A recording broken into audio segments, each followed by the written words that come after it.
तो दोस्तों हम बात करते हैं यहाँ पे कि यदि x और y की चालों का अनुपात x अनुपात y है, ठीक है, तो एक निश्चित दूरी को तय करने में उनके द्वारा लिए गए समय का अनुपात क्या होगा। बिल्कुल वैसा ही क्वेश्चन नीचे रखा है, आप ऊपर का ये पढ़िए थ्योरी और नीचे वाला क्वेश्चन आप तुरंत लगा दोगे। ठीक है, देखो रेलगाड़ी जो है यूपी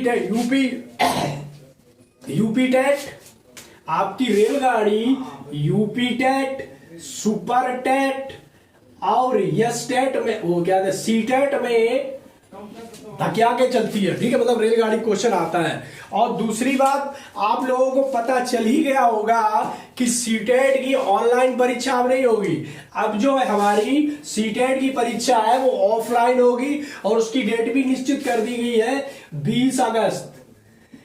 20 अगस्त को पूरे भारत में सीटेट का एग्जाम ऑफलाइन होगा। ठीक है, तो अब थोड़ी तैयारी ज्यादा बढ़ा दो। इसमें क्या दिक्कत है, जैसे हमारे देहात वर्ग से या कुछ देखो कंप्यूटर में सभी तेज होते हैं, जिसे ऑपरेट करना आता है वो भी सही है, लेकिन एक दिक्कत हो जाती है दोस्तों। कहां पे, जहां पे स्टेंजा आता है पद्यांश पढ़ते हैं, तो पद्यांश तो दोस्तों कई पेज में आता है और आप आंसर देना तो बार बार वहां जाओगी।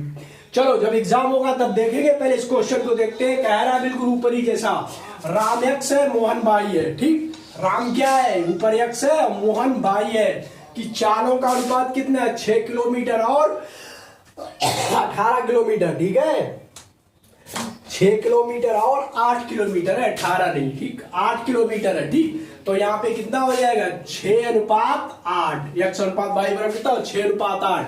छोटा कर लो, 3 दूनी 6, 4 दूनी 8, कितना हो गया 3 अनुपात 4। अब कह रहा है कि इनके समय का अनुपात क्या होगा, तो मैं कुछ नहीं करना है, क्या करना है, सिर्फ इनको ऊपर नीचे लिख देना है।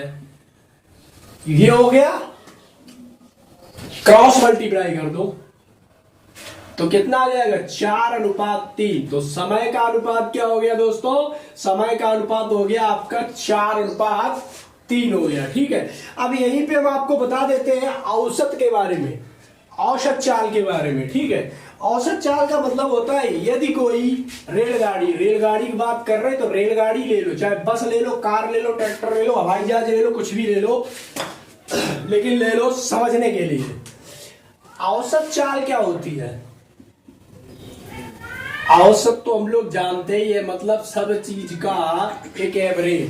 पहले समझ लो एवरेज होता क्या है, इसके बाद में चाल भी आ जाएगी। एवरेज होता है, मान लो हमें कुछ 5 तक संख्या है, 5 तक ये x1 x2 x3 x4 और x5 है। हमें इनका औसत ज्ञात करना है x1 से x5 के बीच का। ठीक है, तो संख्याएं कितनी है, 1 2 3 4 5 है, तो टोटल नंबर या जो भी हो स्पीड, ठीक, अपॉन कितनी है 1 2 3 4 5, जो भी टोटल आइटम जितने भी है 5 हो जाएगा। ठीक है दोस्तों, तो अब बात करते हैं औसत चाल की। चाल की मतलब है कि कोई भी बस दिल्ली से कहां आ रही है, कानपुर जा रही है। दिल्ली से कानपुर कोई बस पहले जा रही है, कितनी चाल से जा रही है, हमने मान लिया दिल्ली से कानपुर क्या जाएगी, बस जाएगी। चाल क्या होगी, मान लो 60 किलोमीटर प्रति घंटे की रफ्तार से गई और कानपुर पहुंच गई। अब फिर उसने क्या किया, कानपुर से दिल्ली वापस आएगी तो उसकी स्पीड थी 70 किलोमीटर पर आवर। बस इतनी तो चलेगी, चल जाएगी, कभी कभी चल जाती है हाईवे पे। अब इतनी हो गई, तो अब पूछ रहा है कि औसत चाल क्या होगी। तो दोस्तों औसत चाल बराबर होता है कुल चली गई दूरी, चाहे वो विपरीत दिशा में हो या वैसे हो और उनका योग। तो हमने माना, ऐसे आ जाओ, ए बराबर है कितना 60 किलोमीटर, हमने मान लिया बी बराबर कितनी है 70 किलोमीटर। दो बसें हमारी, एक ए है एक बी है, ठीक या ठीक। अब इनकी औसत चाल क्या हो जाएगी, तो औसत चाल बराबर हो जाएगी twice A B upon A plus B. तो हम यहां पे क्या निकाल लेंगे, औसत चाल 2 गुणे 60 गुणे 70 बटे 60 प्लस 70, यानी कि दोस्तों तो अब यहां पे हो जाएगी 420 गुणे 2 बटे 130, ठीक है, 820 बटे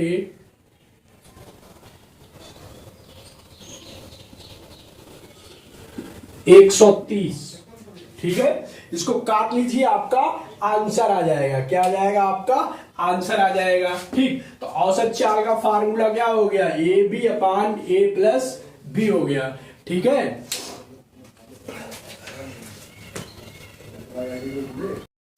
तो दोस्तों अगला क्वेश्चन है कि 110 मीटर लंबी रेलगाड़ी 60 किलोमीटर पर घंटे की चाल से गतिमान है। यह 6 किलोमीटर पर घंटे की चाल से अपनी ओर आते किसी व्यक्ति को कितने समय में पार कर लेगी, ठीक है। जब विपरीत दिशा में जाएंगे, हमने कहा क्या कहा था, उनकी जो है जोड़ी जाएगी चाल, क्या होगी, सापेक्ष चाल जुड़ जाएगी, ठीक है।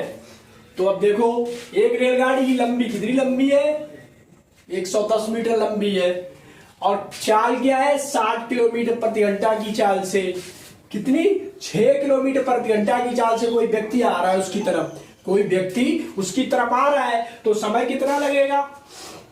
तो हम पहले निकालते हैं इसकी सापेक्ष चाल। दोस्त सापेक्ष चाल होगी इनका योग 60 प्लस 6 यानी कि 66 किलोमीटर पर आवर, ठीक है। ये तो दोस्त इनकी सापेक्ष चाल हो गई।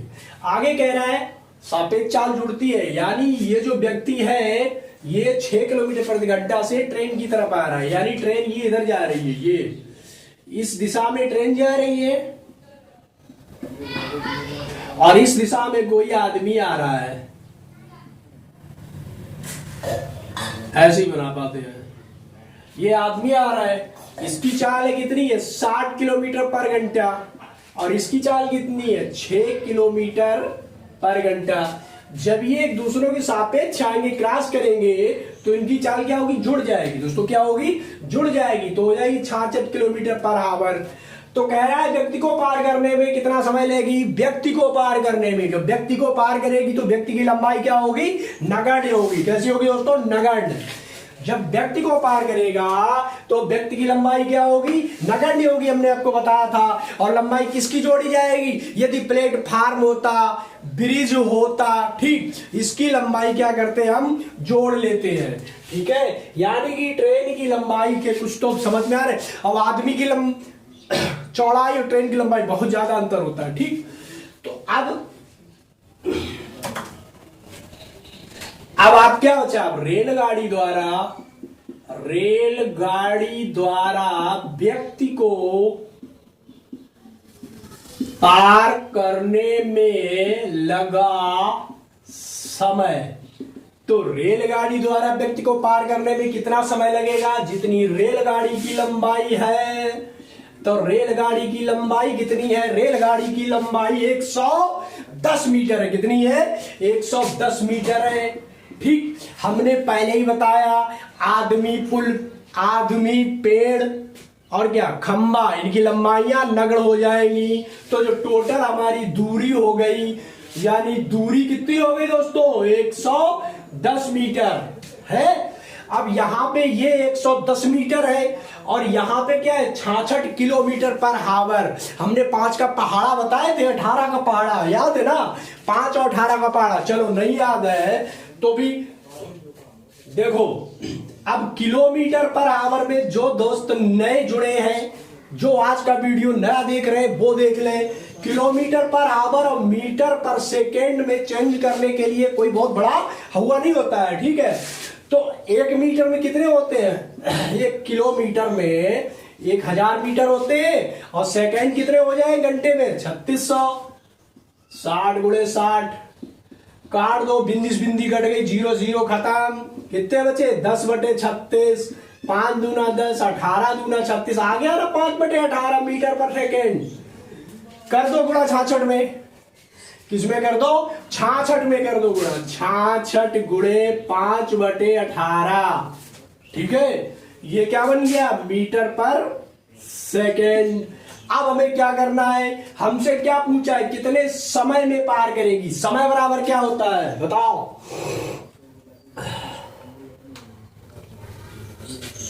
ठीक, तो जब हम इसको करेंगे तो यहां पे आ जाएगा 55/3 मीटर पर सेकेंड। तो समय बराबर क्या हो गया आपका? समय बराबर हो गया दूरी बटे चाल। दूरी बटे चाल। दूरी कितनी है? जितनी रेलगाड़ी लंबी है 110 मीटर। चाल कितनी है? 55/3 मीटर पर सेकेंड। ठीक, चलो सॉल्व कर लेते हैं। तो जब हम सॉल्व करेंगे तो यहां आएंगे 110 बटे गुणे 3/55। 55 दूना 110, तो दुत्ती 6 सेकेंड। दोस्त आंसर किसमें आया? 6 सेकेंड में।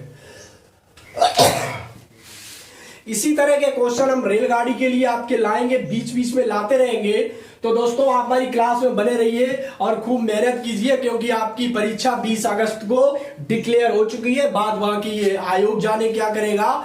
तो आज की क्लास में इतना ही। अगली क्लास में आपको रेलगाड़ी, समय, कार्य, ठीक, आपका लगभग समाप्त हो चुका है। हम दूसरा बातें कार्य में आएंगे। कल से हम समय और कार्य पढ़ाएंगे, साथ में रेलगाड़ी भी चलेगी।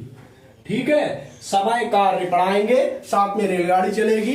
तो आज की क्लास आप देखिए। अगर आप नए हो तो जरूर इसको देखिए, हमारी पिछली क्लास में देखिए। आपको किलोमीटर पर घंटा और मीटर पर सेकेंड का कॉन्सेप्ट बहुत अच्छे से समझ में आएगा। धन्यवाद।